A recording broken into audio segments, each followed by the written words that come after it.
What is up everyone, MunchingOrange here, and welcome to a special Pokemon Sword and Shield video. This is going to be a guide on how to get every freaky fossil fusion available in the games, and a bit of discussion on why the newest additions to the prehistoric Pokemon collection look so unnatural. So to start off with, there are 4 fossils available in these games, with 2 being more common and easy to find in each version. In Pokemon Sword, you can find 2 fossilized birds on Route 6 right in front of Keralis and her fossil fusion machine. You'll also get 2 fossilized dinos by talking to this man inside the Pokemon Center in Stowonside. In Pokemon Shield, you will instead find 2 fossilized fish on Route 6 and receive 2 fossilized drakes from the guy in the Pokemon Center. Now with those fossils, you're limited to only creating 1 of 4 possible Pokemon in your game, so you're probably wondering how to get the other fusions. The easiest method is of course to trade, as every fossil can be given to your Pokemon as a held item, and then you can trade that Pokemon over from Sword to Shield version, or vice versa. But what if you don't have any friends to trade with, or enough fossils to give away? Well, luckily there's other ways to find fossils in the wild area. Some fossils can be randomly picked up as one of the glimmering items on the ground, and at least in my experience, they're usually around these rocks in the Dusty Bowl section of the wild area. I've only found the same fossils that are common in the version you're playing this way, so I'm not sure if you can find the opposite ones with this method, though they may just be very rare to find. But thankfully, there's some very nice brothers located in the Bridge Field section of the wild area, known as the Digging Duo. Once you've visited the Pokemon Nursery here, you can easily fly back and they're just a couple of steps away.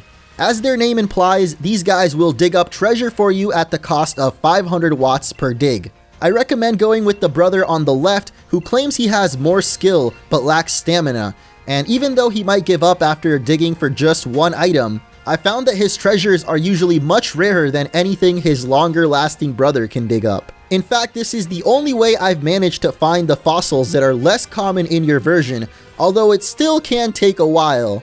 And I mean a while. You can see here how many times I had to ask these guys to dig before I finally encountered the fossilized Drake in Pokemon Sword version, which is usually more common in Shield. Every time you ask the brothers to dig, it will cost you 500 watts, which means you're going to need to farm up for those if you have no one to trade the other fossils with.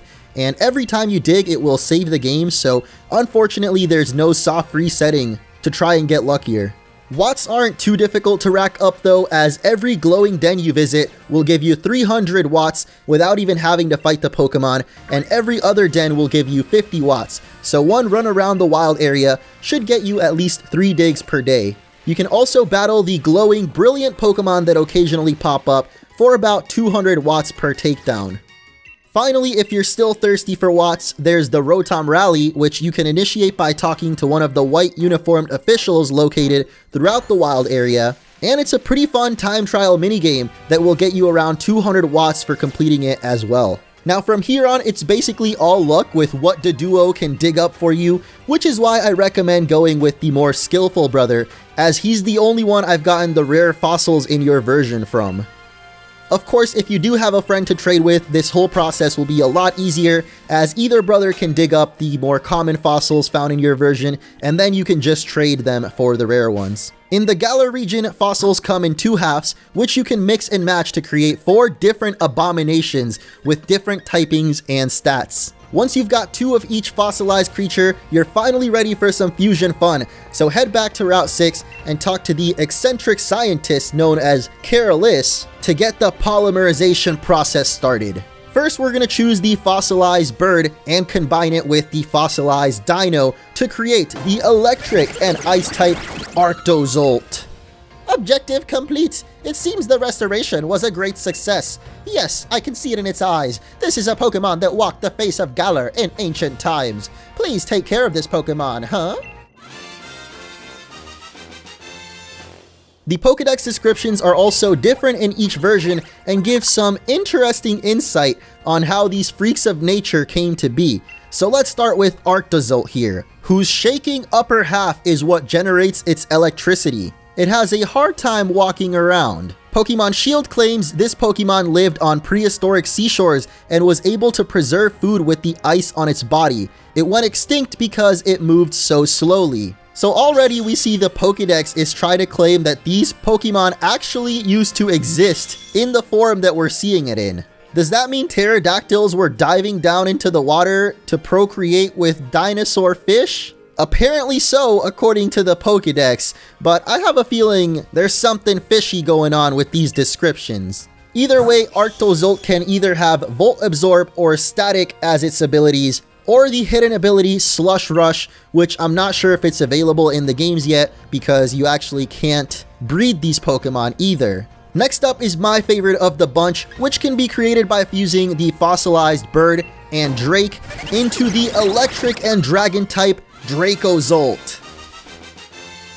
This little cutie is the result of what happens when you don't skip leg day, and in ancient times it was unbeatable thanks to its powerful lower body, but it went extinct anyway after it depleted all its plant-based food sources. Pokemon Shield says the powerful muscles in its tail generate its electricity. Compared to its lower body, its upper half is entirely too small. The Pokédex is literally contradicting itself, in one sentence saying that this is a natural thing with the Pokemon, but then in the next saying it should not be possible for this Pokemon to exist. I mean, if you think about it literally, if the bottom half was cut like this, wouldn't its guts just be pouring out into the ground? Like, I don't know what's going on with Careless's machine here.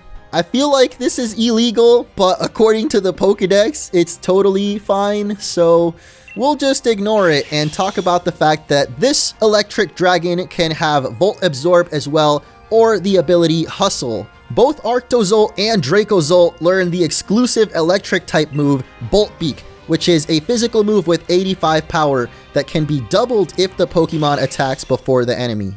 You may have noticed both of those Pokemon use the bird fossil as the top half, but now we're going to choose the fish as our first option and combine it with the fossilized Drake to create Dracovish, the water and dragon type.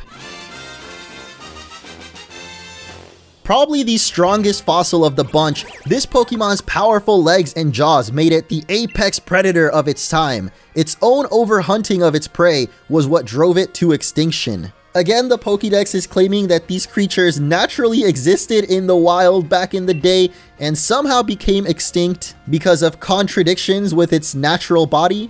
Pokemon Shield says its mighty legs are capable of running at speeds exceeding 40 miles per hour, but this Pokemon can't breathe unless it's underwater.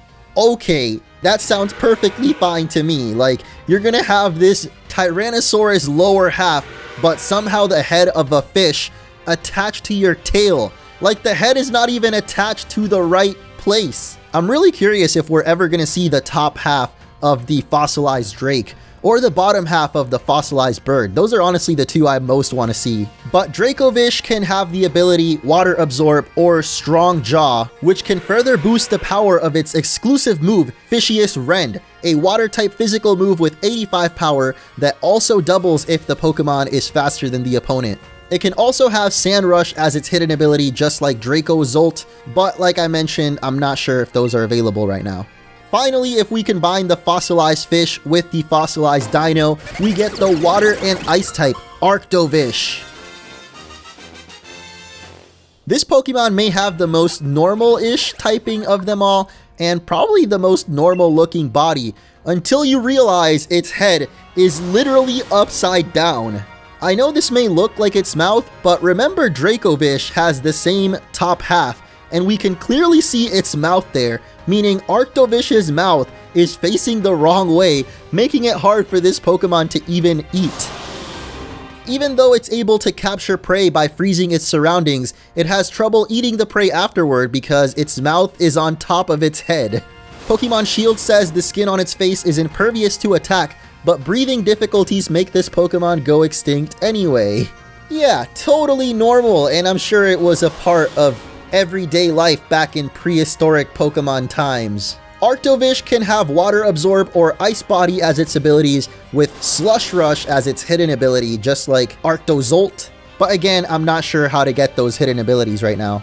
So I'll leave the question to you guys. Do these sound like Pokemon that could have naturally existed back in prehistoric times? that just so happen to go extinct because their bodies are literally a contradiction? Or is Careless being a little careless with the way she fuses these fossils?